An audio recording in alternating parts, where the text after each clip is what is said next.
Welcome to the No Spin Dash Zone. I'm joined today by my friends Isaiah and Charlie. Hello, I'm Isaiah. And I'm the other guy. My name is wow. My name is Steven. Nice to meet you. It's I didn't expect we'd be meeting under these circumstances. I thought we'd have like a few minutes to like talk and get to know each other before the podcast started, but Well, sometimes you just have to hit the ground running. So now for the first episode of our podcast. So we played Sonic the Hedgehog 2006 today. Alright, well, that's just not Oh even... god. Okay, let's get to what this video is actually about. So, today we played the two Sonic-oriented puzzle games. I don't even really feel comfortable calling either of them Sonic games, because one of them is only a Sonic game in the way that Sonic is in it, kind of. Technically. Yeah, and then the other one doesn't actually feature Sonic at all. Not in the title, not in the game, not anywhere. But, let's get started with Sonic Eraser, the first game we're covering today. Technically, Sonic Eraser came out, I believe it was directly after Sonic 2 for the Genesis, but we didn't cover it then because the game is super weird, and I felt like we should just bundle it together with the other puzzle game that we'd be talking about. So, we're covering it now instead of then, but that's why it didn't show up in case you were... Oh, it actually came out before Sonic the Hedgehog 2 for the Genesis, or the Mega Drive in weird. PAL regions. So yeah, Sonic Eraser is like the kind of fourth Sonic game. But yeah, we didn't cover it then just because I felt it would be more relevant here with the other puzzle game, and we could cover them kind of simultaneously. So we'll be covering it and Dr. Robotnik's Mean Bean Machine this episode. What did you guys think of Sonic Eraser? I didn't like it. I think I'm actually starting to get the hang of it. I didn't like it. I think that it does a lot of things, like, there's this situation with falling block puzzle games, which this game is, where you can design one well. Like, you can make Tetris, where everything makes sense, and it feels convenient to play, and things fit together nicely. Or you can make Puyo Pop, where, I don't even know if it's actually called Puyo Pop. It's just called Puyo Puyo. Yeah, I made up the word pop, but I always call it I mean, there is Puyo Pop on, like, GameCube and Game Boy Advance. Yeah, but I called it that before I even heard of those games, I think. I don't know. I don't remember. Anyway, Puyo. In that game, you can, which, for future reference, Mean Bean Machine is just, like, what would you call it? Americanized version? What? A localization. Localization, that's the word. It's a Western localization for Puyo on the Genesis, which was apparently 2 anime at the time. That's fair, honestly. We also got Kirby's Avalanche. Is Avalanche the Puyo clone? Yeah, Kirby's Avalanche. Yeah, that's the Super Puyo Puyo. Yeah, so for the Super Nintendo, you got Kirby on it, and for the Genesis, you got Dr. Robotnik on it. But they are the same games. There's no difference in the artwork except for the backdrop images and the characters that you're fighting. The music is also different, but all of the art for the puzzle game itself, including the little guy named Has-Been, that's all in the original game. His name is Has-Been in the original? No, he's called Carbuncle. But anyway, that's for later. I just want to get that out of the way before I forgot. Sonic Eraser, however, is kind of like Columns. If you took Columns, put it sideways, and then gave it, like, tumors. The way the game works is that you have these falling block structures, like in most puzzle games, and they each are like a different symbol. And when they hit the ground, they've got gravity, unless you're playing a certain mode. But in the 2-player versus mode, which is what I spent the most time with, the blocks hit the bottom of the screen and they fall. It's not like Tetris, it's like Puyo. And then if any 2 blocks that are touching are the same, they clear. They have to be, like, directly adjacent, not diagonal like Columns. Yeah, but, like, that on its face is super weird because it's hard to set anything up when every time 2 things touch, they clear. Like, you find yourself accidentally clearing things all the time. Yeah, a lot. And, like, that's the first mechanic that, while I think is fun to learn about, I think it's bad. There's also, you can't rotate your pieces, which is a thing in Columns, but in Columns, every piece is 3 on top of each other. So it's pretty easy to get used to just rotating them because they always move the same way. But in this game, when you get, like, an L piece and you hit the, like, A, B, or C button, and stuff is just moving around, it feels really, really weird to see just, like, the pieces change. They aren't animated to, like, slowly transition or anything. Yeah, so you have you have 4 like symbols, and instead of rotating the position of the block, you just rotate where the symbols are in that block. Well, yeah, but you also don't like see how they're moving, so it's really hard to tell how many times you're going to need to press a button to get what you want. And it's also kind of difficult to tell if you'll even be able to get what you want, because you'll see like an L piece, which is, 3 flat and then 1 dropping below, and you're like, oh, well, I would like these 2 pieces vertically, but you can't even tell if you're going to be able to get those pieces until you start mashing the A button, and then by the time you get what you want, chances are it's already fallen past where you would need it to be. And then not only that, but also you can't actually rotate the pieces, so if you've got an L piece and you put it on the wall, your far left piece will just never have access to being on the far right. So there are things that you just literally can't do, like, no matter what you want to do, and it's really hard to place certain pieces on the sides of the screen, which is where I'd mostly like to play these games. Like, if I play Tetris, I try and build, like, a slope, like a gentle slope from left to right, and if I'm playing Puyo, I tend to tower on the left and right, because that's where you're safe to tower. So, it just feels really inconvenient to every other puzzle game I've played. Not to mention, it's just kind of hard to learn in general. Like, I feel like I'm pretty good at adapting to games, and I just never got to a place in this game where I felt comfortable playing it, or like I would ever choose it over any other puzzle game, let alone any other Sonic game. Yeah, because even like when you have sort of figured out stuff, it still doesn't, like, the rotation, there's no animation for rotation, so it's hard to figure out the fact that it's rotating. It's hard to feel like you know where the pieces are going to end up, and there's no counterclockwise rotation. Like, you can rotate in one direction, but not in the other direction. Yeah, it was so poorly conveyed that I couldn't even tell if that was an option. Yeah. And you've got 3 buttons, it should be an option. In fact, I would say this game would be super fun, well, maybe more fun, if you could press, like, A to rotate left, B to rotate right, and C to actually rotate your piece instead of just moving the pieces that are in it. Because, like I said, you only ever get flat shapes, so towering is really weird. Yeah, I could get down with, like, clockwise, counterclockwise, and, like, actually rotate the piece. But that would still make the game, like, really complicated in a way that would maybe not, I don't know. It doesn't make it, believe it or not, it doesn't make it more complicated. It makes the inputs that you need to do more complicated, but it gives you far more options for actually building your tower, because in Tetris, for example, you can do whatever you want with those pieces, pretty much. Anything that you can think of doing, you can, and you can build the tower exactly the way you want, and because Tetris doesn't differentiate between, like, what blocks are what blocks, it's just building a flat tower, it's super convenient to learn how to play that game, and to even develop your own playing style. Like, if you want to play for time, you can, or if you want to play for score, you can, and if you play competitively, there are a couple different ways that you can do that. Like, you can go for Tetrises, or you can go for combos and stuff like that. But this game doesn't really let you do that because it kind of restricts you in a lot of ways on what you're able to do with the pieces that you see. Like, even if you see a red piece, you won't necessarily be able to get it where you need it. And you also, because of the fact that whenever 2 pieces touch, they clear, your tower is going to be changing a lot by accident. Like, you're going to be getting small clears that kind of ruin whatever chain you were setting up for. But not only that, but, like, also the fact that all your pieces always have to be flat, it makes it so that you kind of, like, build a general tower, like, towards the top, instead of setting up, like, a little U shape that you can use to kind of avoid getting stuck on the top. So it would feel to me a lot more convenient to learn how to play the game if it gave you as many options as possible, as opposed to kind of taking as many away as possible. So even though the game is simpler, learning how to play it is much more complicated. Yeah, and I do really feel like it would benefit from some sort of, like, situation where you can see the pieces rotate. At the very least, that would help, like, orient the player for the first few seconds. Because that's what really, like, is a killer, is that takes a while to figure out, oh yeah, well, I'm rotating pieces, and now I know where they're going to end up. For a while, when you first start playing the game, you're just mashing the buttons until you can figure that out. You're like, alright, well, I need to get this piece in this location, so I'm just going to hit the button until it's there. Yeah, and even when I got to a spot where I could consistently not make chains, but see where they would happen. Like, I was never setting anything up in this game. I was always, like, just putting shit on the ground, and then, like, when I saw a chain opportunity, I was like, oh, okay, well, I know how to clear this, and I could always get 2 or 3 consistently. But even when I got those chains, frequently it felt like it was by accident, so it's not even rewarding the way that a game like Puyo or Tetris is. Yeah. Or even columns. Like, I don't play columns as much because it's kind of like a Genesis only thing, if I'm understanding correctly. Is that right, Charlie?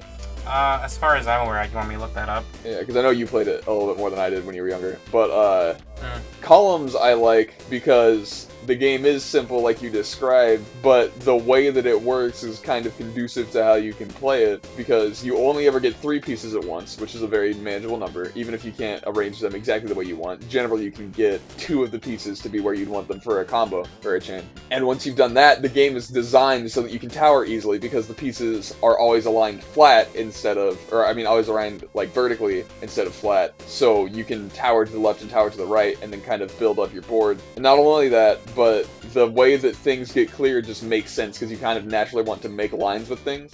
Whereas in this game, it's just any 2 things that are adjacent pop, so it's really, really hard to learn how to keep them from popping when you don't want them to, and then how to make them pop in an order that's good for you. Yeah. So even Columns, a game that does have that simplicity that you're talking about, is designed in such a way that that simplicity doesn't create, like, accidental or incidental, like, complexity where there doesn't need to be any. So apparently Columns is really just basically a Genesis thing. Like, it's only been re-released on Sega Genesis consoles, or maybe some other Sega, but it's mostly just a ported game. And apparently there was a spin-off that was a crossover with Soccer War, so that's kind of interesting. Yeah, I remember hearing about that at some point.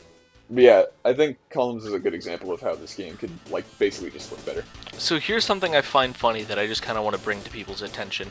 So I was Googling the release date of games to use for reference. Puyo Puyo came out in October 25th, 1991. So I looked up Sonic Eraser's release date, and it just said 1991. Like, I don't know the month, don't know the day, just that year, somewhere in there. Yeah, it might not have even come out then, but that's when people found it in the dumpster. Yeah, it just appeared at one point, and people were like, oh, okay, well this is a thing that exists. Yeah, I'm trying to compare them, because I kind of feel like, obviously Tetris was 80-something. Tetris release date was 84, so it was like over half a decade previously. I could have just said over 5 years earlier. Half a dozen earlier. Yeah, really, it was really almost over half a dozen earlier. Approximately 6.66 repeating years later. It was 2 pi years, give or take. A slice? Give or take a slice. A slice. So, Tetris came out, and people were like, oh, well, this is how good video games are. And then that whole genre, I feel like there was a lot of people trying to come up with another puzzle game and not knowing how to design puzzle games. Yeah, except Puyo came out and it was great. Well, so. Puyo came out and it was great, but it came out theoretically after Sonic Eraser, or at the very least, those 2 were developed concurrently. So there was no way that Sonic Eraser could have learned from Puyo, right?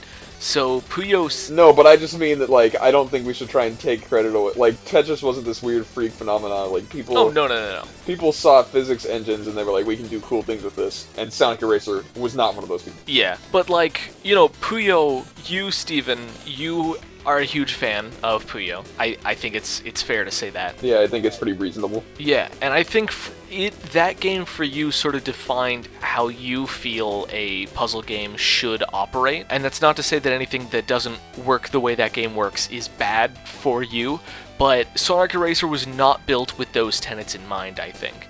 You said that you spent most of your time playing the multiplayer of this game, and we'll talk about why that multiplayer is not good. Oh yeah, it's a dirty garbo for a different reason than the whole game being dirty. But, yeah. Oh, also Puyo Puyo came out, the original one came out in 91, just so we are all clear on that. So it came out before Sonic Eraser. 1991? Well, Sonic Eraser was also 1991. Oh, I thought it was 92. No. Oh, no, it's the tail end of 91, I think. Okay. I know we couldn't actually find when it came out, but from what I can tell, like, that shouldn't have come out before, like, the first Sonic game. So I'm thinking it's later at 91. Yeah, probably was not literally before Sonic the Hedgehog for the Sega Genesis. But I know Puyo was October of 91, so theoretically they came out around the same time. Sonic Eraser feels to me like it was designed for more of a, like, Dr. Mario, like, experience. Like, you're referring to a system where the single player is kind of thought of moreover than the multiplayer? Yeah, because it does have multiple single player modes, whereas Puyo or Dr.Robotnik's Mean Bean Machine, as we'll discuss, only has one single player mode outside of a practice mode, and that single player mode is still just multiplayer player, but against an AI. I think that's actually a really, really valid point that you make, because I tend to never play the single player in a puzzle game. I treat them a lot like fighting games. Yeah. Charlie, how did you feel about... You prefer single player a little more, or at the very least you enjoy it, right? I mean, I didn't really try out the single player that much, because puzzle games are meant for multiplayer, but I doubt it had any engaging... Because it's already a pain of a game to play. Yeah, yeah. It's such a pain to learn. Does this mean that I, of the three of us, am the most qualified person to talk about this puzzle game? Because that's never happened before. I wouldn't say qualified, I would say the most experienced with this game. Yeah. I would say that I'm generally at least a little bit more qualified to talk about puzzle games than you, because I play like any of them whenever I get a chance, even the weird ones. Yeah, you are in general a lot more qualified to talk about puzzle games than I am. But so this game, I think, you know, it's designed, I think, a lot more for single player, even though the way it sets itself up. To enter the single player mode, you have to go to the menu and hit where it says 1 player and 2 player. Like, the menu is 1P and 2P, or 1P versus 2P, or 1P versus computer. And 1P and 2P is the single player mode, where the second player can also play the single player mode at the same time. Can we also briefly talk about how this game opens with a, book? A red book, Yeah. not very well animated, sliding onto the screen, and then the text Sonic Eraser in, an old English font, sliding the other way onto the book. And This then just a picture of Sonic the Hedgehog, ripped from the original Genesis game, just sitting on the book. And then the book opens to a menu with 3 choices. Not even press start to play or anything, just 1P and 2P, 1P or 2P, 1P, and why would you ever play against the computer? So I just want to back up for a second and say, on the ROM that I have, Sonic's face does not appear on the book on the title screen. So it's just the fancy font Sonic Eraser on a flat red book with at the bottom of the book Sega 1991. And actually, I think that's just the way it works. I think I made up Sonic being on the book from when Sonic is not there. Yeah, What I will say though is, before you can get to the main menu, you have the book opens up and it's actual instructions on how to play the game that you can flip through. Oh, that's neat. I never did that because I just wanted to play the game. But that's a kind of neat way to do a tutorial. Yeah. Now the instructions are in Japanese because this is a Japanese game. So oh yeah, this game is Japan only. I think this might be our first actual Japan only game. Wasn't Sega Sonic, or did that get? No, that came to America. It did not get translated to America. It was the same. It was the same game, but it was sent to America, and the cabinet had localized art, I believe. Okay, all right. But yeah, I am not a huge fan of welcome to our game. Here's a brief explanation of how to play it. Right. I mean, when you make a game this lumpy, at least they tried. Also, all of the 1P versus 2P and stuff like that, that's in English, but the explanation as to how to play is in Japanese. Yeah, also the words Sonic Eraser are not only in English, Old English. Yeah. What's amazing to me is that this game has absolutely no sense of theming. Yeah, there's no flavor at all. This is like a cracker. This video game is like a cracker. There's just salt and flour. So, you think, right, with the title Sonic Eraser, and the title screen is here's a book, it's oh yeah, it's gonna have, erasers in it, or, pencils, or something about pages. The rest of the game is completely unrelated to all of that. It's just, a bunch of, metal-looking squares in the background of your gameplay, and all of your symbols are just random shapes with random colors. And also, in the competitive mode, the characters in the center to show you who is who is just 2 Sonics that are not facing each other. And they are also identical. Yeah, they're exactly the same. And here's the part where, now that we've kind of segued into the competitive mode, the only difference about the competitive mode from just playing on your own, in most games you have garbage, or you'll have different effects that you can cause, like reverse controls, things like that. In the weirder ones, I think most games just give you garbage. This game, no, not with this one. In this game, if you get a combo that is a certain length. I don't... It's very, very, very unclear how it has to work because you don't see a score in this game. It doesn't even tell you how many chains you got. It doesn't seem to be based on how many blocks you broke at once, but basically if you just do kind of good, one of your Sonics will occasionally run over and just punch the other in the chest, which on its face is already obscene because Sonic had never punched anything at a time. So they had to make new animation for Sonic punching himself in the chest. And it looks terrible. It looks really bad. And also, it's always Sonic. He's always punching Sonic in the chest. Why would Sonic punch another Sonic in the chest? Yeah, he runs over, punches him in the chest, and then for a certain amount of time, what you do controls both players, which is cool theoretically, but on top of like how confusing the game is, it becomes obscenely difficult to manage both, because keep in mind that every time any two pieces touch and they're the same color, it clears it. So you actually just end up clearing your opponent's stuff by accident, and just like making it worse for yourself when their Sonic gets enough chains because of what you did to run over and punch you in the chest. Yeah. Also, one thing that's worth mentioning is that if you clear enough blocks or whatever is the thing that you need to do in order to do this, but do it even better than normal, instead of running up and punching him, you run up and spin dash him, and then your super thing, like, lasts longer. Like, you get, like, 2 extra blocks worth of the thing happening where you can mess up your opponent, except you might actually help him. Is it based on blocks, like the amount of things that you place, or is it based on time? Because I couldn't tell.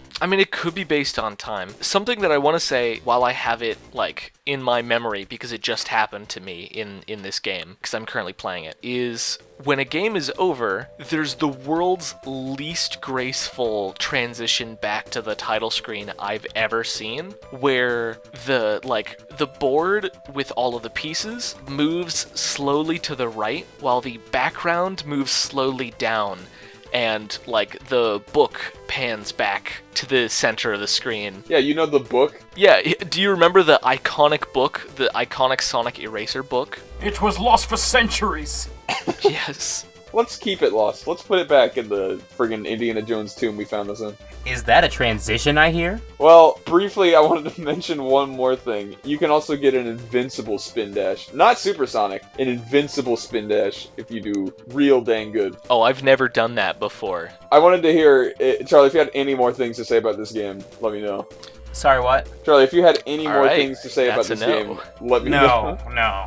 I Okay. have one more thing to say about this game, which is the one song in it, unless there's another song during the competitive mode that I haven't heard because... As far as I can tell, there is one song. Yeah, the one song in the game is really weird. Like, tonally, I have no idea what it's doing. I was playing it out loud while my girlfriend was watching, and she was like, please stop.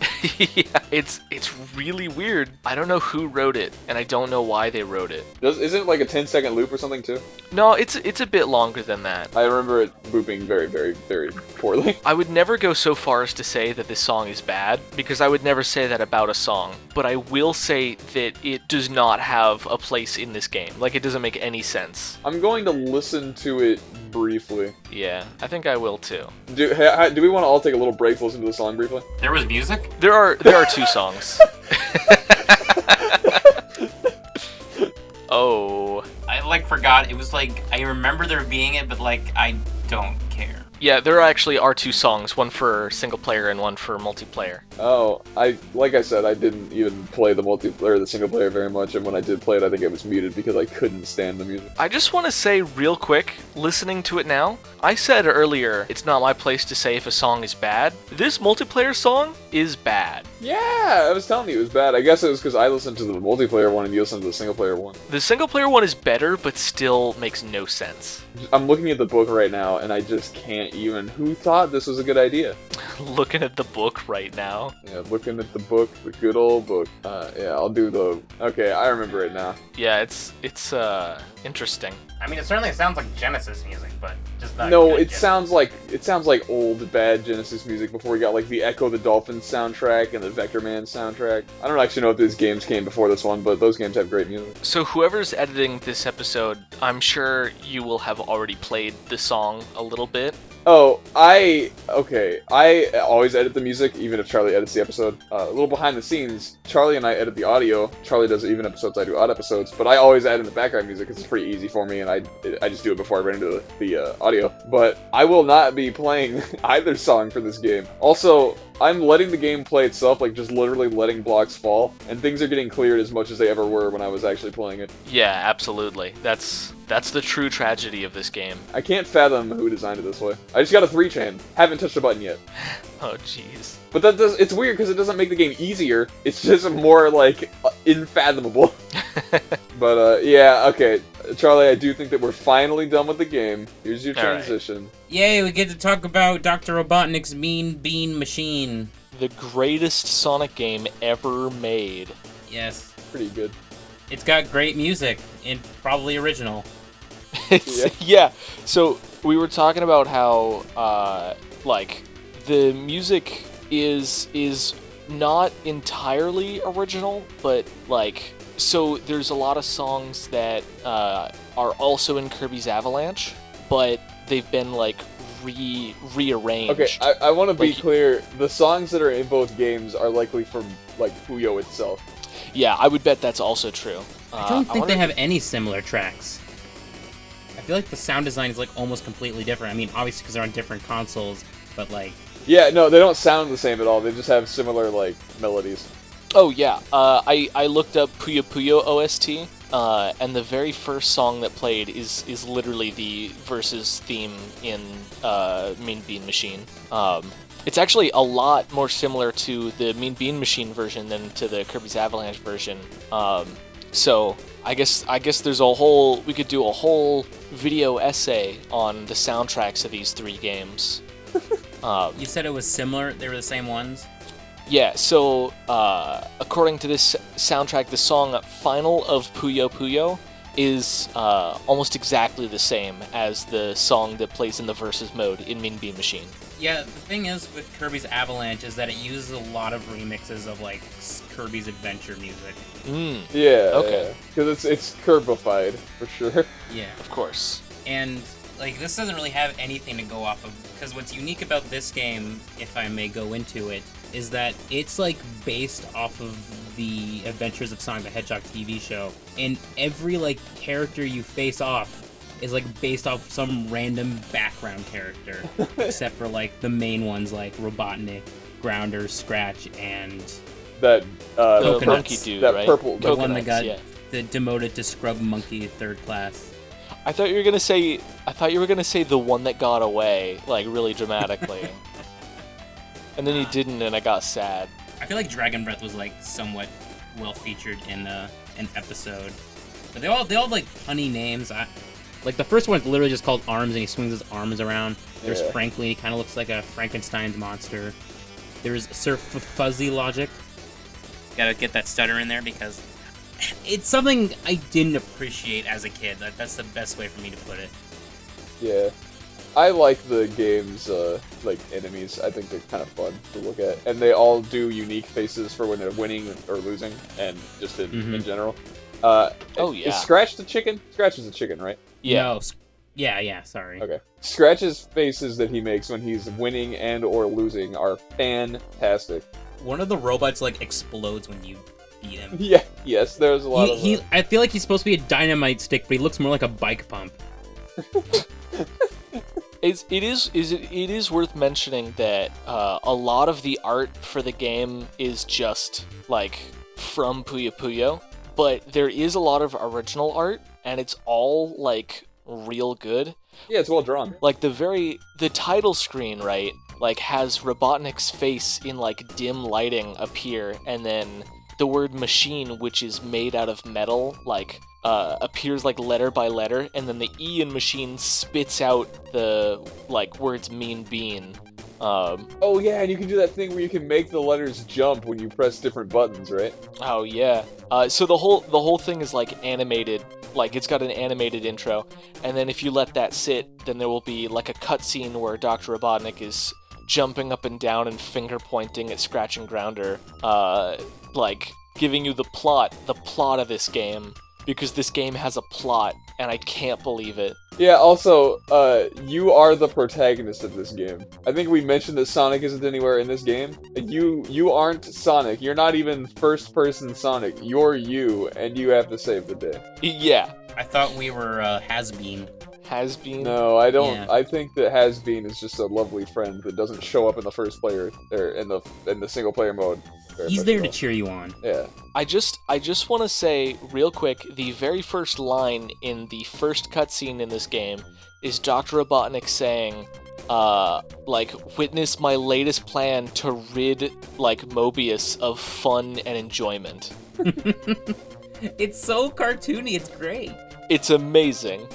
Also, apparently the game is called Dr. Eggman's Mean Bean Machine in the Sonic Mega Collection, which I Really? always, Is it? yeah, I always forget. Somehow I also completely missed that. Real. Like when I first saw Dr. Robotnik's Mean Bean Machine, On the back of Sonic Mega Collection, I thought he was this was an origin story or something with Gerald Robotnik, because I didn't know Eggman was called Robotnik back then. Oh, yeah. All I played was Sonic Adventure 2. We'll dispose of those fun-loving beans of Jollyville. Yeah, and he roboticizes them in the background, and those are the garbage blocks in this game, I think. Yeah. There's so much plot put into it. It puts a lot more effort into it than Yeah.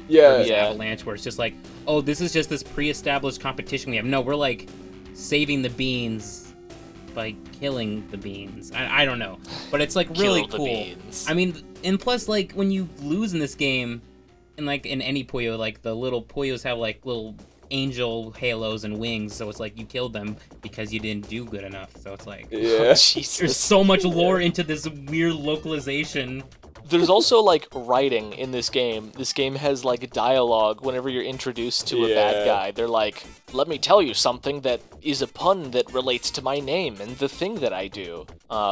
Yeah, that's what writing is, right? Close enough. And obviously this was before game developers valued writers as somebody to employ. Yeah, as someone who wasn't just also the programmer.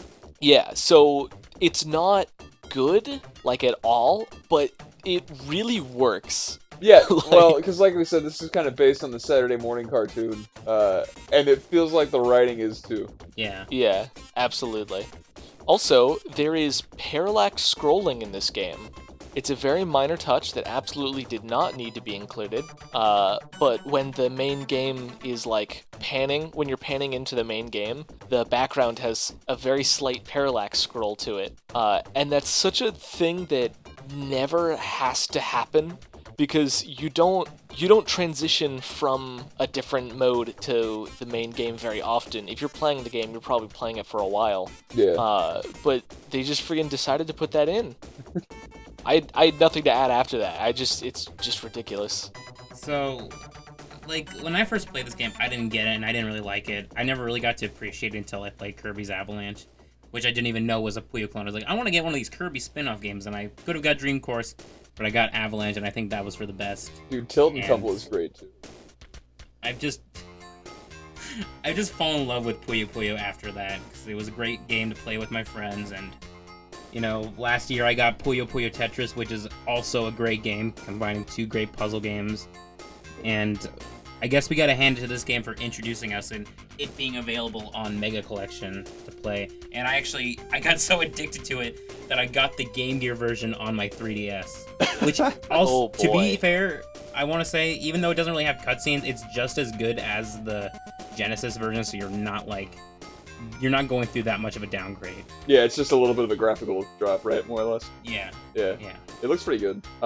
Yeah, I once, I mean, obviously, Isaiah and I played this game a whole ton, and we kind of, got Charlie playing it too. I think Isaiah, you specifically went over and, convinced him to Yeah. join the Mean Bean Machine. I remember at one point, I had that happen. I think Charlie and I played Kirby's Avalanche, and when I told you about it later, you, felt betrayed, Yeah. which is amazing. It just sort of became a thing that Steven and I would hang out, and we would play Dr. Robotnik's Mean Bean Machine, and we would just, talk about life as we played the game. Yeah. Oh, God, it's so great. If we ever end up streaming any form of Puyo, I'd imagine that stories will occur. Yeah. Well, it's such a great game for, it's one of those games where your brain gets used to what you're doing, and so you can start doing it in the background, and so you can just like talk to each other while you're playing the game. Yeah. Um, But I remember there was one time when I was hanging out with a friend of mine, and I was trying to convince him that Puyo, or in this case Mean Bean Machine, was better than Dr. Mario, and we ended up playing 100 rounds of Mean Bean Machine, and we each Oh my God. we each had 50 wins, and then my ride showed up, so we had time for one more round, and he beat me 51 to 50. Jesus, that's so good. It was very It's the intense. saddest story I've ever heard.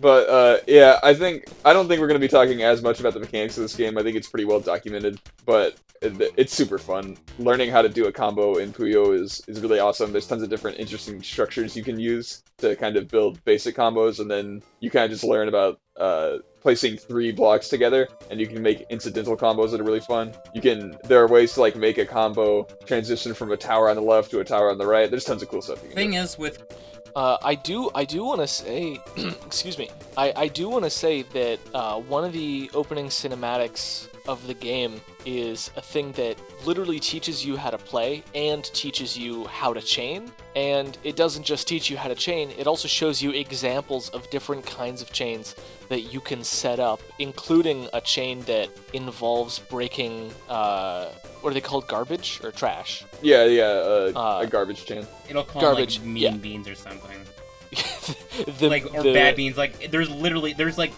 terminology, localized terminology. Demon Of course beans. there is. This game's lore. But so it shows you basically a whole bunch of different types of ways that you can set up chains. And I think that's super cool, that it doesn't just teach you how to play, it also teaches you, hey, this is more or less what the meat of the game is about in terms of like doing really well, and you have to familiarize yourself with that, and so we're going to help you out. Because when I first played this game as a kid, I was like, oh yeah, you just match the beans and then try not to die, and then Yeah. I died a lot. And I think my problem was I never watched that cutscene. Yeah. Well, also, I think it just, like, you can see that cutscene as much as you want, but until you're playing with an opponent and you learn why chains are good, they don't seem rewarding on their face, Oh, especially yeah. as a kid when you don't care about score. Like, I play puzzle games. If I play a puzzle game alone, I'm playing for score. And that's another reason why Sonic Eraser I can't fathom it. There's no score, at least not in the 2-player mode. Well, there is in the single-player mode. Well, yeah, but even then, is your score, like, a number, or is it just how far you can get?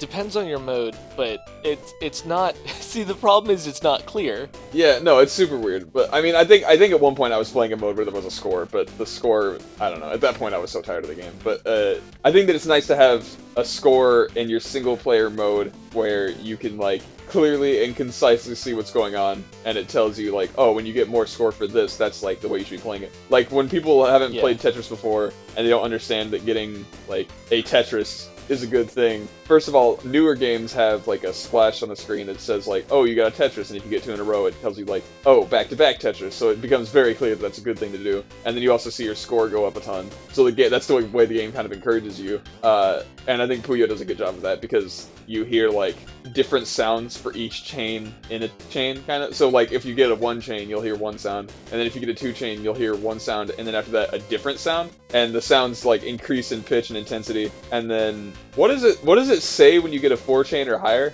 It's got like a voice clip. It's right? a yeehaw. Yeah. Or isn't the yeehaw for the enemies?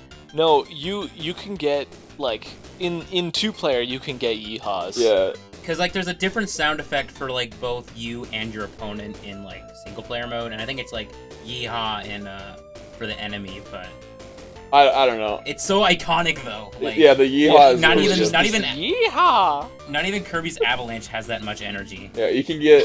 I think you get the yeehaw if you get like a red bean or something, or not a red bean, but like red Mhm. garbage. Because basically the garbage piles up at the top of the screen of your opponent's screen, so you'll see these clear beans, and if you get 10 of them, they make a bigger one, and then if you get 10 of those, they make a red one, and if you see the red one, you probably lost. Yeah. Or as we have taken to saying, red boys, dead boys. I don't know if you can get in this game, but like at least in Puyo Puyo Tetris, it turns into a star after you get like a lot of reds. Yeah, if you get 5 or 10 red ones, they turn to a star. I think it does that in this game too, but you'll only ever like see that under intense conditions. And if you see that, it's very, very likely that you've Yeah. lost. God help you. If you see that, there's literally no coming back. Like you can do your best, but it's probably too late. If you have a response chain, you can like work it down, but you'd have to have a very good one to deal with the star. So is like, can you work down the garbage before it arrives in this game, or is that just in later versions of Puyo? To be That's in later games. yeah, to be honest, Yeah, if you get garbage, you're just stuck with it. yeah, I think you. I'm pretty sure that's a later game thing. But yeah, later games, you can respond by sending stuff back and forth, and garbage will actually cancel itself out instead of just sending it to each side. But also, if you get that much garbage in this game, I believe it sends it to you in waves. I don't think you get the whole star at once, because it would be pointless then. Oh yeah. It sends it to you, like it gives you a bunch of garbage, and then you make one move, and then it gives you more garbage. Yeah, which is why towering which is isn't kind of important. Yeah. It isn't that comforting, because, like, you know, you get through one wave and you're like, oh, great, there's still more garbage piled up that it's not even over yet, and then you get another wave. Yeah, it's kind of just offensive. Yeah. So, I want to say another thing about the Game Gear version. Yeah, go ahead. Mm-hmm. So, there's a puzzle mode. I'm pretty sure this isn't in the Genesis version, because this is like a port of like this is a localization of the Game Gear. Yeah, which is actually a different game. Yeah, but they have this. But like when you go to puzzle mode, it like turns to this notebook that says the Mean Bean Machine Manual, and then like in scribbled out text. Well, not it's like scribbled. It's like really poorly written. It says for robots only, and it's just it adds to that motif I like about this game. And then the less it's like it's just like it is a puzzle mode where you like have to clear. This says eliminate all red beans. You gotta do that. Yeah. But If Sonic Eraser is just a real boring saltine, this game is like garlic bread with marinara sauce. Yeah. I will say the theming of this game is not entirely consistent, because a lot of the assets they reuse have nothing to do with the Mean Bean theme. That was not on purpose, and I apologize. Like the title screen, right, has like a bunch of vines around a sign that's floating in the air, which really has nothing to do with the Mean Bean Machine situation. Yeah, the stone background is also a little weird, because it's supposed to be for like a dungeon, I think, in the original game. Yeah, and that really doesn't make sense, but there's enough going on. Like, the problem with Sonic Eraser was that there was nothing happening except for the pieces that all didn't make sense together. But, you know, if you go into versus mode, right, the first thing that shows up is you gotta select your difficulty, and the icons that represent the difficulty are 5 Robotnik robots of increasing menacingness. Man, Menacicity? it's such a good tone in this game. It's so fun to just look at. Yeah, it's really, like, throughout this podcast, I've just been watching the title screen, like, play itself, which it definitely takes too long to do, by the way. This is, like, the title screen, even when I was a kid, I was like, just get to the point, just show me the, like, words of this title. Yeah. But the fact that they were like, you know what, let's just animate this title screen, because our animators, like, have nothing else to do. Like, I'm just into it. Yeah. also like the versus music in this game is super intense. Oh, it's real good. It's all really good. The whole game has this really cool like industrial vibe to the music, which you kind of just get on the Genesis in general. But this game, I think, takes pretty full advantage of that. And I think it really helps the idea that this is an Eggman or Robotnik specific game. Mm-hmm. For sure. It feels like you're playing in a factory kind of the whole time, even though the background is stone for some reason. It looks like it's underground, like just because of how it transitions from the cutscenes. Yeah. Mm-hmm. This game is great. It's a really good game. I don't think there was we didn't really need to discuss this to all agree that we already like the game. We play this game so much.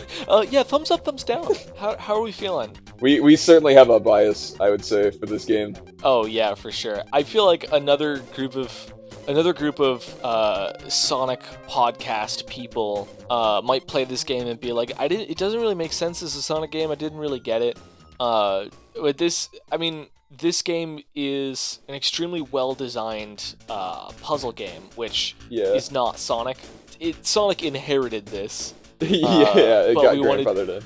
But we wanted to talk about it anyway because it's really, like, we really enjoy it. Yeah, and I do think it kind of highlights this situation with, like, the Western developed Sonic stuff, that, like, the Saturday morning cartoon that we're, like, really trying to push. Because Spinball, I think, like also... Spinball. Yeah, Spinball has some of the, like, Sonic cartoon stuff, which I think is an interesting aspect of this franchise, where, like, the games that have to do with the, like, weird side properties are actually, like, playable in the Sonic franchise, whereas, like, you know, the Zelda CDI games or something like that. It's not quite the same thing, but those games are meant to, like, kind of look like cartoons, and they're garbage. And then you've also got stuff like the Street Fighter, the movie, the game. Well, it's interesting because it seems to me like Sega never really respected the Sonic brand as much as Nintendo would respect all of their brands. I wouldn't say respect, but they protective? don't treat it with the same... They don't treat it as, like, holy ground. Yeah, they don't try to protect it at all costs like Nintendo does. Sonic's a free spirit. He needs to be able to get inside of a book and... That's true. Yeah. I'm sorry, are we talking about Sonic Eraser or Sonic and the Secret Rings? I'm confused. Dun-dun. Sonic, Sonic that's the end of is the a free podcast. Tune spirit. in. He needs to be able to go to Saudi Arabia. Yeah, I think that's the real problem with Sonic, is that there aren't enough games where he runs around through Saudi Arabia. So anyway, I think like with Sonic Spinball and this Sonic themed Puyo game and whatever the heck Sonic Eraser was, and eventually Sonic Labyrinth, I'm sure we're gonna play. Yeah.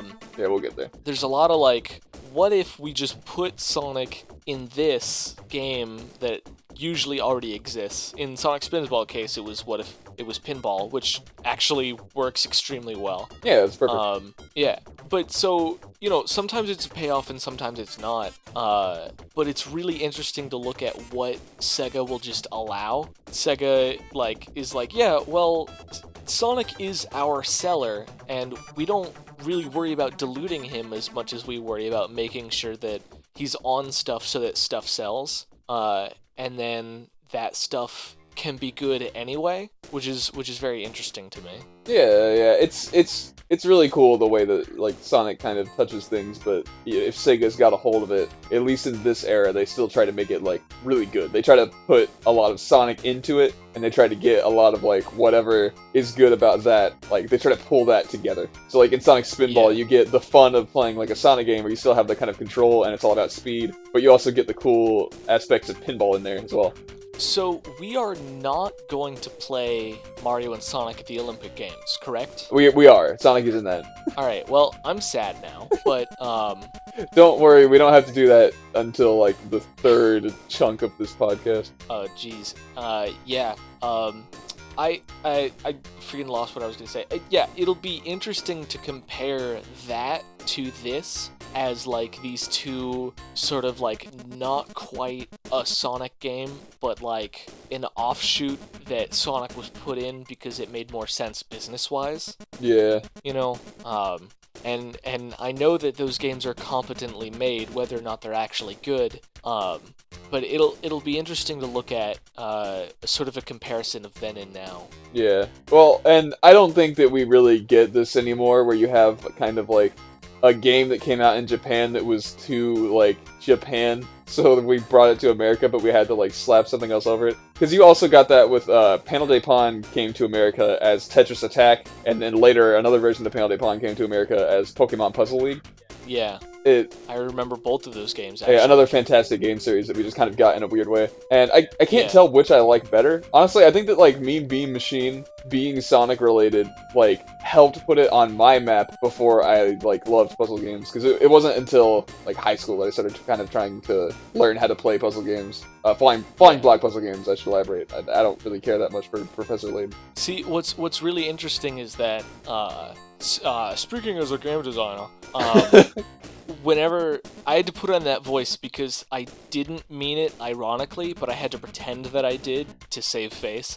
So, speaking as a game designer, whenever I hear the word puzzle and whenever I use the word puzzle to describe a game or gameplay elements, it's always the, like, I wouldn't quite say Professor Layton style, but like maybe it'd be closer to say the Portal style, like The word I always use to describe it is like puzzle solving versus like falling block puzzle games. So they're like puzzle solving games, Yeah. and then there are puzzle like games where they're just generally competitive, and the goal is to like keep going. It's not like solving a puzzle; it's like putting pieces together. yeah, every frame a puzzle. Every The joke that accidentally was way better than it was supposed to be. But yeah, so I'm really into the puzzle solving elements of any video game or puzzle solving games as you describe it, whereas you're a lot less into that and a lot more into falling block puzzle games. Well, I think it can which be I good. find really interesting. I think that puzzle solving games can be really, really fun. There are a bunch that I like, especially when they're like smaller, more condensed, and you just get like a neat little idea, and you kind of learn the mechanics of that idea, Yeah. and then you're done. I don't like Portal as much, just because what I see in Portal is like this amazing open world game that got shoved in a box. Yeah, that's fair. And I'm sure somebody has decided they're gonna make an open world game based around the Portal physics. Yeah, well, because like imagine if you could just explore this huge city environment where you can like shoot a portal and then shoot another portal and then be wherever you want. Like that'd be super fun. You could even have like a cool like sniper rifle portal gun that you get later in the game, and then like you Yeah. can go even further and you can be even more particular and you can find secrets and stuff. That'd be super fun. But what I see in like Portal and Portal 2, to a lesser extent Portal 2, I think Portal 2 does a better job. But they're these like flavor pieces that just happen to have a kind of cool mechanic where you get to, it feels like a tutorial, basically. The whole game is a tutorial where it's like teaching you how to use the gun to get places. But then when you finally get Yeah. there, there's nothing there. There's just like a boss at the end. That's it. Yeah. And I think Portal 2 does a better job of offering you flavor. But that's not really what we're here to talk about, I guess. I mean, yeah, I I have a response to that, but it's not really relevant. I just wanted to say quick shameless plug for a game that I didn't make. I don't know anybody who made it. I just really like it, so I just want to plug it. It's a puzzle game called Snakebird. And Oh, I was it's looking a at that. Yeah. So it's a very good, way harder, or maybe I'm just really dumb, puzzle game than I thought it was going to be. A game where basically you are playing Snake, but instead of moving automatically, it's at your own pace. And it's in these very closed space environments, and there's actually gravity. So if one of your segments is not touching the ground, then you will fall completely. And so that is both an obstacle and a tool that you have to use to get through puzzles where sometimes you're too short to get through the puzzle, and so you have to eat all the food, and sometimes you're too long to get through a puzzle, and so you have to decide not to eat that food until later. And so it's very interesting.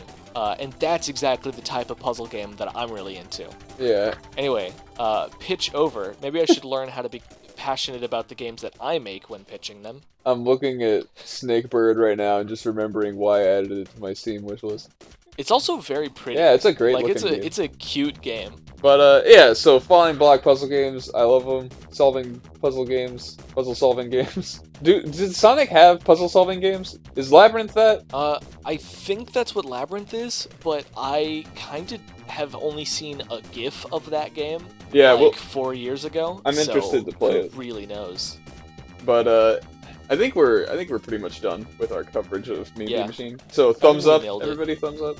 Yeah, Thumbs up. everybody thumbs up, obviously, for this and for Sonic Eraser. Uh, No question. Thumbs down at Sonic Eraser. I'm going to punch Yeah. I'm going to slam my fist into the ground for Sonic Eraser. But he's with your get- but he's- thumb, he's going to, like- directly. He's going to punch it like Sonic punches in Sonic Eraser. Yeah, I'm going to Oh, punch jeez. Sonic Eraser in the chest after I get question mark All amount right. of chance. Yeah, it's It's not. I hesitate to call it a bad game. It's not because- super. Well, okay. So here's the thing. I also forgot to mention that it's just a crappy version of Sonic, like Super Puzzle Fighter, the Capcom game. Yeah, yeah. It's with like the punching, crappiest but like version. it's of- inconsequential. It's I the guess. I don't know. crappiest version of Puzzle Fighter. Okay, so here's the thing. I don't think that the game is unfun, but I think that it is bad because literally all it is like a falling block engine, and those are always kind of fun. Like if they're made in Yeah. any way that makes sense, like they have physics, it'll be fun. So I'm not gonna like give them that because it's like a joke to make a fun falling block puzzle game. And I think that the mechanics they did put in there, while like yes you can learn them, they aren't innately intuitive or fun to learn. So even if you can get good at it and that feels rewarding, I don't think that's on the game. I think it's a bad game. Yeah. Well, there you go. You guys want to talk about Twitter?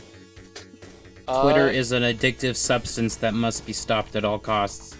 Yeah, so you can find me at twitter.com/IsaiahGames. That's ISIAH Games. I tweet mostly bad jokes, and sometimes I tweet about game development. You can also follow the podcast at nospin-zone. That'll be in the description. We also have an email that is nospin-zone@gmail, so you can let us know if there's something important you wanted to say. Yeah, send us your hate mail. Did I make that joke last time? Yeah, well, I don't know if you made it last time, but you made it during the last video that I edited. All right. I made that joke at some point throughout the amount of episodes we've been doing. I'm excited about hate mail, personally. I normally ask a question. I want responses from people, but I don't really have any questions this week. What Sonic game do you have so much blind, unfettered nostalgia for that you would just never let anybody tell you that it's bad? Now, you said if it's Sonic game, Adventure 2, then you win. The answer is all Sonic games, I think. I think that's just... Okay, here's a question. What game did you play that doesn't get a lot of attention, but has a special place in your heart? Because I think that's this game for us. It's a few games for me, but including this game. I think that lately Puyo has been getting more attention, and Mean Bean Machine, to me, is not the... Like, I think that this is a very, very, very good version of Puyo to play if it's, like, your first one or whatever, but I don't think that, like, what I like about this game has much to do with Sonic as much as it has to do with just the fun of playing this particular puzzle game with my friends. Oh, yeah. Also, additional question. Would you rather play Sonic Eraser or get Red Boys Dead Boys? I would rather lose in Puyo every day than ever have to try and play Sonic Eraser. Which, by the way, I was losing when I played against Isaiah, mostly. So I feel like you're asking if I want to lose in one game or the other. Also, additional question, will you go to prom with me? What? Alright, see you guys next week. Bye. Boy, bye.